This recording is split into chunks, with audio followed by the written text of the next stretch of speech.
Hello and welcome to my contribution to Steampunk's Hands Around the World. Today I'm going to show you how to make steampunk gauges or dials.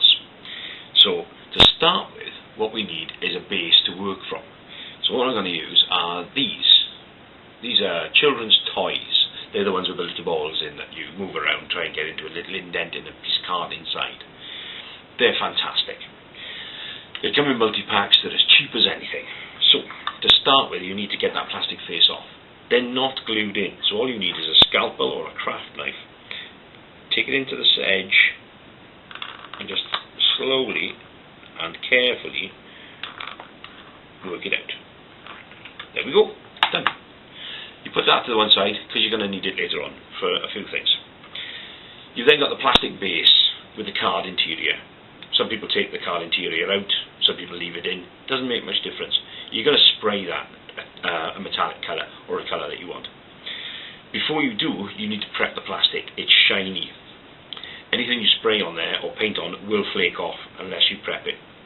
You want to put a load of micro scratches into the paint, into the plastic. And how you do that is with a scouring pad. So all you do is you give it a good rub over with the scouring pad. That'll put loads of micro scratches in there. Spend more time and care than me. So once that's done, you give it a good coat of paint. If you've got these in black plastic, fantastic. You might want to put a base colour like a matte black on there. Other than that, just paint it up and jobs are good done. Here's one I did earlier. As you can see, this is one with the card's taken out. Here's one where I've left the card in. Now, from that point on, your job's done basically, because all you need is a dial face to stick inside and maybe put a needle in if it needs it, and then put the cover back on. Always glue the cover back on. If you want to make it into a badge or a fridge magnet, then you've got to put a little bit more work into it. If you want to make it into a badge, then you need clasps. These clasps, they come in packs of 50, they're as cheap as anything. They come with 2 holes on the back there for a little bit of extra fixing. If you glue the clasp back on the back straight away to make it into a badge, it'll work for a while, but if it gets a knock, that clasp is going to snap off. So what I do is I drill 2 holes in the back, 1mm holes, to correspond with the back of the clasp, and then I make a staple using a piece of brass wire, 0.8mm. Make the staple, push it through the holes into the badge body. You've glued that in place already. Bend the staples over inside, and then you can put your dial face on top. That's not coming off from that point on. These clasps are there for good then.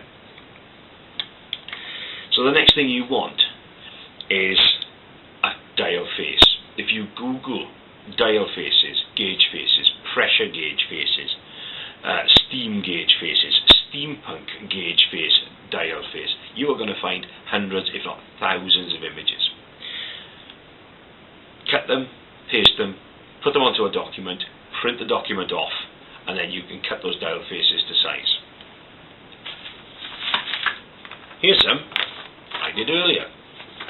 So all you've got to do now is get your dial face cover, because it's the size you want, pop it over there, draw around it, and then cut it to size. Or, a lazier way, is once you've got that in place, use your scalpel and just go around it with the scalpel, and it's already cut to size. Another little hack: instead of using ordinary paper, use sticker paper or label paper. Comes in packs of 100 or less, as cheap as anything. Comes in sheets of A4. If you print your dials on there, they're already done, and you don't need to mess around with glue. You can just stick them in place.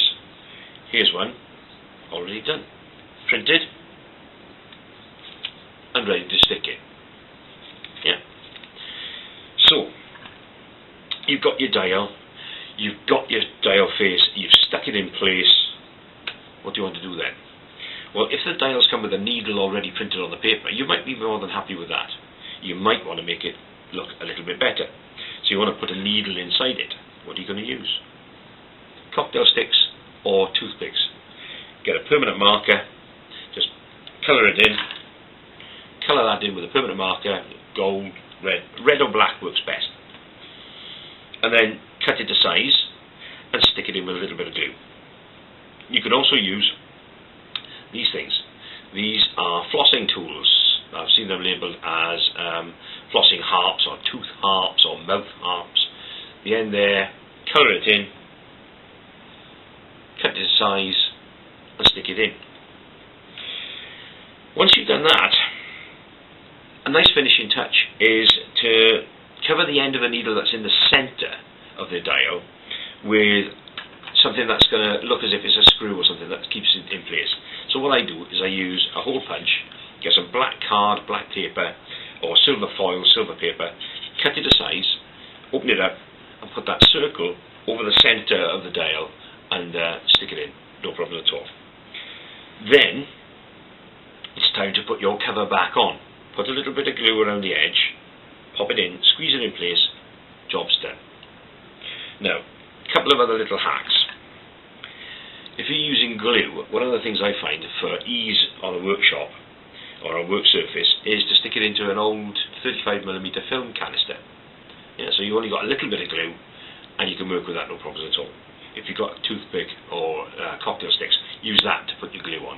A little bit easier than using your fingers or anything else. So that's about it. There's a variety of things you can do.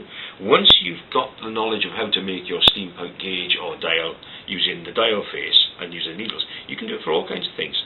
That piece of equipment that you've got, that toy, can be used for decoupage. So you don't have to make a dial with it. I've here made a Lincoln Steampunk Society badge, and the imp inside is actually raised off the surface using these little sticky pads. Again, put the surface on, put the cover back on, the job's a good one. So, steampunk gauges and dials. I've included a few hacks there. I hope they're useful. I hope you've enjoyed this, and enjoy. Thank you very much.